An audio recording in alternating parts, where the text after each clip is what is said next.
Hello, and welcome to the Penguin Review Show here on Rookery Radio, Real College Radio. On today's show, we'll be discussing adaptations. So, film adaptations of books. TV shows count as well? Or sure, and also like theater. Okay, theater. Things of that nature. Theater. So, with that in mind, today I'm your host, David, joined by Jordan. Hello. Tom. Hello. And Lexi. Why did I blank out? 'Cause it was sitting there on my head like Lexi, but then I was like, I don't know. I was just staring at you, and I had your name right there, and I was like, just say it, but... It's okay, it happens. I blanked on Jordan's name 3 weeks ago. That for the second time, I believe. Yeah. Yeah, so you know. He's going to call you like Carl or something. Something horrible. Alright, so Lexi's here with us as well. So thank you for returning, Lexi. You weren't scared off by last week's show. Was it last week's show or the week before? Yeah, it was last week's show. See, I'm losing track of time. Alright, so adaptations. I guess we'll start with some of our favorites then. Some of our favorite film adaptations of either novels, plays, things like that. Yes? Huh. Alright, Jordan. Oh, start with you. Starting with me. Yep. Oh, throw it to you. Go ahead. Jeez. See, here's my troubles. I'm trying to think of. For the most part, movies that are based on books, I enjoy them, but I keep them separate, like because they can't. There's limitations to especially depending on how long the book is, on how much they can actually cover, and what they think is going to sell, and blah blah blah. Some things just don't translate as well to the screen as they do on the page. So I'm trying to think of ones though that I actually thought like you really did it well, and I'm having trouble coming up with any, because I think at the general purpose, I've started kind of like keeping them separate, like in my mind, because I had been going into movies like I was really into the Alex Rider series in middle school and high school, and they made the first one sort of into a movie, and I was just complaining through the whole thing. I'm like, this doesn't happen in the first book. This isn't in the first book. What the crap is this? Like, what the hell? Whoops. And my dad was just looking at me. He's like, this is its own entity. I'm like, but it's based on the book. So at that point, afterwards, I've kind of kept them separate. Yeah, I know I mentioned, and we'll get to everybody's favorites here in a sec, but that reminds me of something. That is a good distinction sometimes, just looking at it as a separate entity, because sometimes it can be difficult to separate your expectations, because there are certain things that won't work on film. It would just, obviously they could film it, they could write the dialogue. It's not like somehow impossible to script it, but to get it in the film and have it actually work with the pacing of a film, it just would be it would run into some problems, especially like if you're talking some certain fantasy novels or just any novel in general where the pace just slows down and we just get a lot of backstory or things like that. I'm trying to remember. I was reading a series of fantasy novels this summer, and they spent like 5-6 pages talking about a mud ball and how it related to like dwarven mythology, and it was this kind of weird thing. And I was like thinking, if this were on film, this would totally not work at all. I'm not sure how much it works right now in the pacing of this book, so it would definitely just like, they're like, hey, let's stop and talk about some mud for a bit. It would be weird. But at the same time, it is hard because it's like, oh, this wasn't included, that was in the book, so does it suck? Or is it good? And there's certain things you have to kind of take into account. But, anyways, Tom. I thought you were going to get on to talking about the squid that was totally left out of Watchmen, because, and I quote from Zack Snyder, the new showrunner of Superman and Batman, that it was too unrealistic to have a giant squid. In a comic book film. I don't know about the argument of realism or not, but I will say this. I actually liked the ending to the film better. I'm one of the few who did, because I thought it fit. Not that it's more realistic in the sense of like believability, but it was more believable that Dr. Manhattan, like, we're going to blame this kind of situation on someone. I think it fits more to blame it on Dr. Even when I read Watchmen, I liked it, but I always thought it was weird and felt odd. Like, it just felt like a weird kind of just out of nowhere situation kind of thing, where this giant squid and aliens attack and the Earth. And it just seems like it would be a harder thing to keep going. Like, okay, are these aliens going to attack again? What do we do? I always felt like blaming it on Dr. Manhattan works better, because then he leaves anyways. Well, that was the whole purpose. Is it going to happen again? What's going on? because it brought the countries together. That's why it brought them together, and that's why it was a good thing, and that's why they should have left it. The whole, it's unbelievable. It's kind of strange when you have a man that's 300 feet tall, blue, and naked running through Vietnam, helping the U.S. win the Vietnam conflict. Anyhow, I could rant about that. That's Nerd Perspective. Listen to Nerd Perspective. Anyhow, so my favorite adaptations. I usually get to where Jordan gets with the whole separating them thing, except I have an extremely difficult time, as you can tell if you just listen to my rant about squids, that I have an extremely difficult time separating them. And the reason is because just about every single time when they market a movie, they market as based on the best-selling novel. Well, if you're going to market something like that, and you're going to market it to fans of the best-selling novel, you should at least have some characteristics of the best-selling novel. Yeah. I think Jurassic Park did a pretty good job. The Lost World did a horrid job. Mm-hmm. The Jurassic Park 3 didn't even have a book. It was basically just taking ideas from everything. And I hope Jurassic World brings a lot of that back. They seem to be going a lot off the first book and just stuff that they had, ideas that they had. Obviously, it's not a straight remake. So I really like Jurassic Park. I like when it comes to comic book films. I think that The Dark Knight was done really well, based on Frank Miller stuff. I think that it's hard, I guess, because they have to cast each of these actors perfectly, and they have to cast them to fan expectations, which is extremely difficult. Mm-hmm. And then they have to have funds to make these things come on screen. But then you have a movie like, and it has to be said, you have a movie like The Hobbit. The Hobbit's a 200-page book that was somehow turned into 9 hours and 40 minutes of film. Yeah, 3 films. 3 films. And it was a children's novel. Mm-hmm. It was for kids. It's not Lord of the Rings. And The Hobbit just did not work. It was a bunch of cool stuff from the books thrown together with tons of stuff from Silmarillion. And it was neat to see on screen, but it didn't work because Hollywood got greedy. That's the entire reason it didn't work. They got greedy. They had the cast, they had the settings, they had the special effects, and they ruined it. I think the third film because they could was probably the biggest disappointment. The most action heavy, definitely, but the biggest disappointment because it kind of undercuts what Tolkien was getting at in the book about war. Because in the book, Bilbo's just kind of like watching the battle from a distance. Only a couple pages where he's kind of ruminating and talking about how senseless war is, and then you take that and just blow it up, magnify it, and then turn it into a giant 3-hour battle and sell it as an action-packed fun time, which in that sense it was action-packed fun, but at the same time undercuts the whole message of how senseless war is. And then when you make war this kind of glorified fun thing, and it ended weird. Yeah, it was an odd one.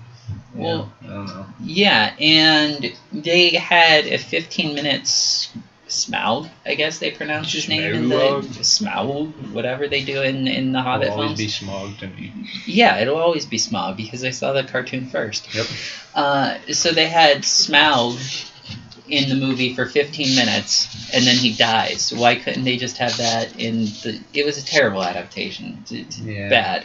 Anyhow, Lexi, so I stopped ranting about The Hobbit. What about you? Some of your favorites. Or your least. Yeah. I don't know my least yet. I haven't thought of one of those. I think my favorite's probably Harry Potter, because I actually watched like the first 3 movies before I realized that they were books. That happens. And then I just read all the books. What are your thoughts on the book Harry Potter and the Prisoner of Azkaban to the film Harry Potter and the Prisoner of Azkaban? I haven't read The Prisoner of Azkaban in a long time. Okay. I read them a long time ago. It's been a while for me too. Yeah, I haven't read. I read the books once each, and I finished the series in like high school. So like I don't remember all the things. Whereas like my sister has reread them like multiple times, and my roommate too. And sometimes when we watch the movies, she'll be like, "Okay, so in the book they did this," because she's read them so many times, she knows them like the back. I'm like, I think they're good movies. Like they cover what I remember of the books, but then am I remembering that because of the books, or am I remembering that because of the movies? I don't know. I think that a lot of times, and I'll use Harry Potter and the Hunger Games for this, a lot of times Harry Potter and the Hunger Games, they fell into this hole, especially with the first Hunger Games and the latter Harry Potter movies, where it basically became a best of for fans. They knew that they had to get certain things in there, so they got certain things in there. And to get those certain things in there, they left out a lot of the story, a lot of storytelling, a lot of world building, even if the movie was 2 hours and 30 minutes, because they wanted to show these specific scenes. So they took out all of this important stuff that they could have explained to non-fans of the books, to people that hadn't read the books yet, and they just threw in their fans' favorite scenes because they were, I guess, really making the films for fans anyhow, the people that were going to come out and pay to see it.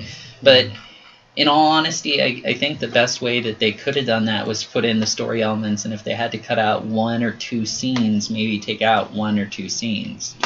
Of course, not my favorite scenes. Someone else's favorite Someone scenes. else's. They just totally get rid of those.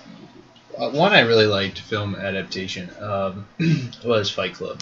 Yes. And again, that's one where I actually like the Fight Club film ending more than I like the book ending. Because the book ending, spoiler alert, he's like in a padded cell and he's kind of narrating.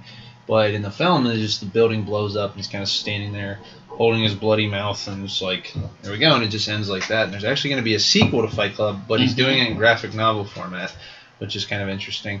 But yeah, that's one that I was like, this is pretty sweet. Fincher might direct the sequel. Yep. Yeah, Fincher did that, and I don't know. I like that one. I'm looking at some of the best film adaptations of novels. Crap. Go back. Why am I not remembering the title here? To Kill a Mockingbird. There we go. Tom, Yes. you read the novel, right? I've read the novel. I haven't read the novel, but what would you say? You've seen both. You've seen the film and read the book, right? What would you say? How the film stacks up with the novel? Have you two done it too? Yeah, middle school. Okay. I've read the book multiple times. I've seen the movie a lot. Gregory Peck as Atticus is one of the... Is it... No, it's Gregory Peck. Yeah, Gregory Peck. Gregory Peck as Atticus is arguably one of the best characters ever put to screen.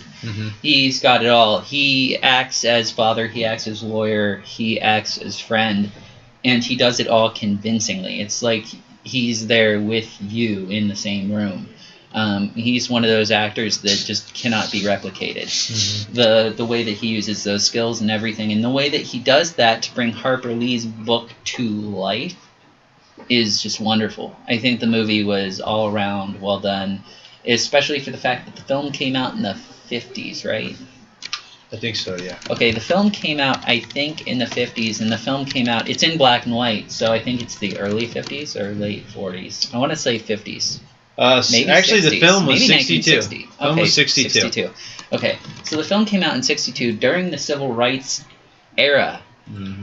And they handle a conflict that, not to spoil anything, spoilers 60 years later, they handle racial conflict with a lot of, not ease. Ease makes it sound like they were just like, this thing happened. They handled it with care. And that was something important because that was something that a lot of audiences were going to see. They handled it with care. It won a lot of awards, and maybe it even brought some people to a new understanding. And I think that if films or if books as art, because I believe that both films and books can be considered art, that if they can do something like that, then they've definitely done their job. And I think that Kill a Mockingbird has done its job both as a book and as a film. And no, I'm not excited about the sequel. Oh, it made I knew she's writing another book. It's been written for like 40 years, but I think they strong-armed a very elderly woman into signing a document to release it. Another rant. Another day. Another rant for another day. Yep. So, let's see, Jordan. Others. Maybe you just seen the film, you know it's based on the book, and you either read the book or want to read the book because of it. Any of those? I know my friend talks about the Charlie and the Chocolate Factory. Oh, okay. And like the older one, Willy Wonka and the Chocolate Factory doesn't follow it, but the one with Johnny Depp follows it more. Mm-hmm. Yeah. I've seen both, but I haven't read the book. So. Yeah. I like the old one. Maybe it's just nostalgia. But as a kid, especially when they walk in there, there's a lot of candy. It's like a fantasy land. And then I end up as a wolf or something. It's a children's fantasy to walk into a land made of candy. Yeah, it's like chocolate rivers. I'm like, oh my god, this is so awesome. I'd probably, like now, I'd get sick of it in like an hour. But then I could keep coming back the next day. Exactly. Anyway, how about you, Jordan? Was there like a film you saw and was like, I want to read the book now, or... Well, there was one that I had read The Golden Compass, that series. I forget the name of the series. I had read the first book and like half of the second book when I was in middle school, like early middle school. And then just recently, like about a month or so ago, my roommate bought the movie and we watched it. And I couldn't remember how it like took with it. She kind of did because she had recently read the book and pointed out some things. I was like, oh yeah, okay, I kind of remember that now that you bring it up, but I didn't recall it. But watching the movie, I kind of enjoyed it, like, and everything, and it made me kind of want to go back and reread the series at some point. His Dark Materials? Yeah, that's the name of it. Was it, that was the one that had Daniel Craig and Ian McKellen was a polar bear? And Eva Green. Yeah. Yeah. Oh, cool. The one, I would say me, and I actually want to go back to rewatch, it's been a while, but Blade Runner. And then I know it's very loosely based on Do Androids Dream of Electric Sheep, but... I started trying to read that book. I didn't get very far.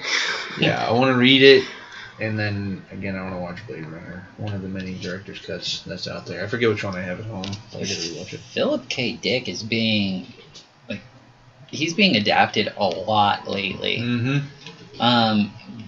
I think... Is it The Man in the High Castle, maybe? Let me see. About if the Nazis won the war. Man in the High Castle. Let's get a TV series. Damn. Yeah, that's what I was going to talk about. The pilot, it was part of the 100 pilots on Amazon, and I think they picked up 10 of them. Well, it was one of the pilots that was picked up because it was really good, and it starts airing, I want to say, August. I'm super excited about it. This looks cool. There's a map of America, and like all the way until you get to like the Midwest is controlled by the Nazi Reich. Most of the West Coast is controlled by the Japanese Pacific states. And then you have the neutral zone, which is kind of like that desert area of the country. Yeah. And it's about somebody finding a film reel that... I think it's called whatever it's called. Anyhow, it shows the U.S. winning. So it shows the United States winning the war and all this stuff going on, and the film is old. And she knew that they couldn't have the technology or anything to do it then. It's a really cool story. A lot of espionage type elements. Now I want to read this. Yeah. I have the book at home. The TV show made me want to read the book. Yep. Okay. So I was thesising, and I didn't get to read it yet, but I'm going to probably starting next week. When I finish Ebola's Burn, I might check I'll lend this it to out. But then I want to get to the Dark Tower series, and it's like, I don't know where to Which start. I'll also lend to you. Yeah. It's like, ugh. Jordan, you're going to... I didn't... I'm seeing things out of the corner of my eye. Okay. I heard, now I haven't read True Grit, but I heard the Coen Brothers film is actually more in spirit of the book than the old John Wayne film. And we were actually talking about this in my class on Monday. And, Dr. Beedling she's just published, or she's getting a paper published about it. She's talking about the sound in the film. And again, there's a lot of times I'll see a film, and you'd be surprised how many movies are based off of some series of novels, and then it's like, oh, okay, I kind of want to check out the book now. Another one I ended up reading the graphic novel was Road to Perdition, starring Tom Hanks. Yeah. I was like, oh, this is based off a graphic novel. Okay. That movie was pretty sweet. I like Road to Perdition. Tom Hanks plays this like mobster hitman. Things go wrong. Him and his son are on the run. It was a pretty good movie. Daniel Craig. Yeah, Daniel Craig. It was Paul Newman's last film. Yeah, it was. It was. Didn't Tom Hanks win an Oscar for that? I don't know. People won major for that movie. It was really well done. Let's see. And I want to say it was directed by Steven Spielberg. No, maybe. Sam Mendes. Sam Mendes. Mm-hmm. I knew it was a big name director that wasn't big name then. Yeah, Tom Hanks, Paul Newman, Jude Law, Jennifer Jason Leigh, Stan Tucci, Daniel Craig. Oh. Yeah, a lot of big name actors. Came out in 2002. This was like at the height of Tom Hanks' career. Back when he could do no wrong. But did he win? Still can't. He is a really good actor still. He's just been in a lot of hit or miss flops lately. Yeah, he just won for Captain Phillips. Mm-hmm. Let's see. I'm seeing if there's any awards. Not sure. But that was one of those ones I was like, oh yeah, let me go read the graphic novel. And the reason I read Watchmen initially was because I knew the film was coming out. That's why I read it, yeah. And that was at Borders when Borders was still open, and I was like, yeah, let me pick this up, and I read it. There's sometimes, and I'm trying to think of some off the top of my head that I guess Blade Runner, I guess, is different from the novel, but I'm trying to think of any others that I watched the film. There's a lot. But any recently where I watched the film. Oh yeah, the girl with the dragon tattoo. I've seen that, but I wanted to read the book, never got around to it. Those are based on really bad novels. Oh, they're bad? People love those novels, but they're so bad. Maybe it's the translations that are terrible. That's possible. It could be. That is very possible. The Noomi Rapace films, the original ones, the foreign films for the girl with the dragon tattoo, are all very well done. Mm-hmm. Oh, there was another one. I'm like looking through like movie adaptations. I forgot that I went and saw this. The Maze Runner. Yeah. I went with a couple of my friends over Christmas break, I think. We saw it in like the Dollar Theater. And I had never read the book before, and they had actually never read the book before either. So we were watching it as the movie, and I got really kind of like drawn in by the world and the characters. I'm like, okay, I'm going to put this on my to-read list, but like probably after all the movies are done, because right now I know they're going to be all checked out of the library, because that's what it was with when the first Hunger Games movie came out. I hadn't read them. I was like actually the only one in our group of friends who hadn't read them yet, because I took contemporary lit in high school a different year than the rest of them did, so they read those books when they took it, but I had taken it the year before. So I didn't read them. And so then I went and saw the first movie with my friends here, and they had all read the book. I hadn't read the book. Mm-hmm. So then over the summer, I think I wanted to go read them, but they were all like checked out. I had to borrow them from a friend at a later date. I am so very jealous that your high school had a contemporary lit course. That is so cool. Yeah, it is pretty cool. Yeah, when I was in there, we read My Sister's Keeper, which that movie I wasn't overly impressed with. Oh, Lord. The ending was completely and utterly different. They killed off the wrong sister. Spoiler alert. Spoiler alert. It's alright. The healthy sister dies, I'm guessing. She's supposed to in the book. But they don't even go anywhere near that in the movie. Which, it kind of makes sense, because the book's pretty thick, and there's like a lot of, it jumps around from a lot of character viewpoints, because that's the thing that the cult does a lot in a lot of her books, is like, this chapter's from this character, this chapter's from a different character, and you can't really do that from a movie. So it kind of just focused more on the fact that the sister had cancer, I believe the movie did, then the whole, like, the book went into this whole trial thing. The healthy sister, who had been born to be able to give her sister marrow and everything for all of her cancer stuff, was trying to become I forget the correct term. Emancipated is not the right one. But like have control over to be able to say no. So there was like this whole court case and everything, and then how like her parents were taking this whole deal, and like there's the older brother who can't do anything because he's not a blood type match and everything, and his take on all of it. And at the end, she gets a legal right to say no. It's not so much that she wouldn't deny her sister like help, but she wanted to be able to have the choice was the whole purpose of it. But then she dies. So it's interesting you said something. You mentioned how the pacing, I'm trying to remember exactly what you said, but the pacing of it wouldn't work for the film. Oh no, the shifting characters for each chapter wouldn't work for the film. However, we see how well it can work on television. That's something I want to talk about, but first we're going to take a quick break, so stay tuned to the Penguin Review Show here on Rookery Radio. We'll be right back. Welcome back to the Penguin Review Show here on Rookery Radio, Real College Radio. Tonight at 8, join Arrow on WBCB-TV. Ra's al Ghul finally makes Oliver an offer he can't refuse. The team joins Oliver on his journey to Nanda Parbat, where a heartbroken Felicity decides to take matters into her own hands. Find out what choices she makes tonight at 8, only on the CW. All right. What's she heartbroken about? Oh, I don't want to say, and it could spoil it for those who are still catching up. I'm caught up. Oh, you're caught up? Okay. But still, this is not the Nerd Perspective Show. This is the Penguin Review. Okay. We're talking about that later. Adaptations. It is an adaptation. Okay. It could fit, but I did say TV shows. Yes. And that's becoming very popular. TV adaptations of novels are hugely popular. I think the big one, there have been others, but I think the one that's really brought it into the mainstream and has like made producers and people with all the money go, okay, we could start turning these into shows instead, was Game of Thrones. I think Game of Thrones was the one. You could also make the case of Walking Dead as well. It was an adaptation of the comic book. And you're just seeing how much viewership and how much revenue these have generated.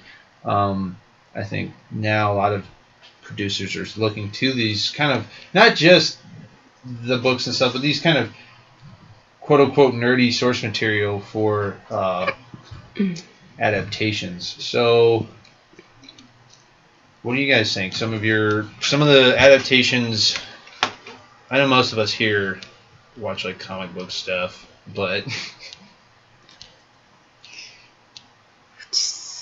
okay, well, one TV show adaptation that actually took me to the book series, which is one of my favorite book series, was the Dresden Files. Dresden Files, yeah. It only lasted like a season, unfortunately.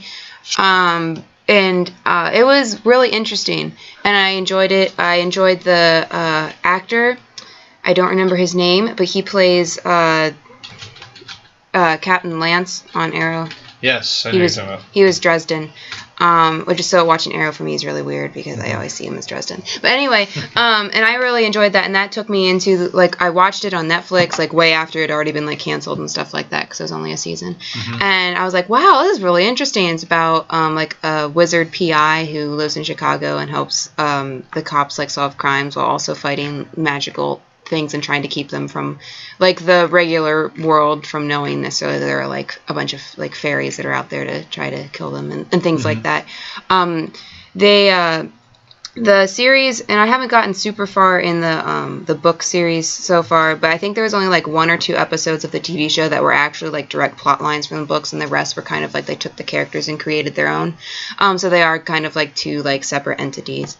But I enjoyed it, even though it apparently didn't do well enough to continue to be made. But it took me to the book series, which I really enjoy, and I recommend to people all the time. Cool. I'm glad you said it because I was really holding on to. Speaking of that actor, he's in Arrow. Anyhow, I'll shut my mouth about Arrow. So when I thought about TV series based on books, I immediately went to all of the mini-series also based on books that are on television. Stephen King has had a ton of adaptations, and those probably led me to reading tons and tons and tons of Stephen King. He has one right now. I absolutely hate it. It's called Under the Dome. I think it's a really poor adaptation, and I don't know how it's still on, but people like it. so there's that, but there's also this big thing, and you kind of hit on it with Walking Dead. Walking Dead being so popular. Mm-hmm. People love horror, and I think that started the year before Game of Thrones, maybe? Yeah. So it started the year before Game of Thrones took off, and Walking Dead was based on a comic book. Mm-hmm. So with Game of Thrones, HBO has more money than anybody else. They can make, more money than anything except for Netflix. They can make pretty much whatever series they want out of whatever they want, and people are going to watch it. So they did Game of Thrones, and Game of Thrones was a huge, sprawling fantasy series. And Game of Thrones is really good. I've only read the first Game of Thrones book because, to tell the truth, I now wear bifocals, and with the second Game of Thrones book, the words got smaller and smaller, and I could not read them. And I think it's Storm of Swords is the second book, maybe, or something about a crow. Anyhow, I looked into the large print one, and it came in 2 volumes. And the library lost the second volume, so I didn't even bother with it. But season 2 was really good. So I find that they do a lot of television series from books very interesting. I find it kind of telling because it seems like almost everything that's coming out now is an adaptation. They're not really giving young writers or even older writers a chance to sell their shows to television or even film anymore, which I find highly disappointing. Yeah, it is. That is actually. Lexi, how about you? I don't really watch a lot of TV shows that are adapted from the books, but I know there's a book series, True Blood, that I have read and I actually really like it. And my friend watches the show, and from what she has told me, it veers so much off from the plot of the books. That's what I've heard. I refuse to watch it. Was it the Sookie Stackhouse series? Yes. And I love the books, but from what she's told me, I just can't watch the show. Yeah, I heard it kind of gets off track there. Pretty Little Liars is like that too.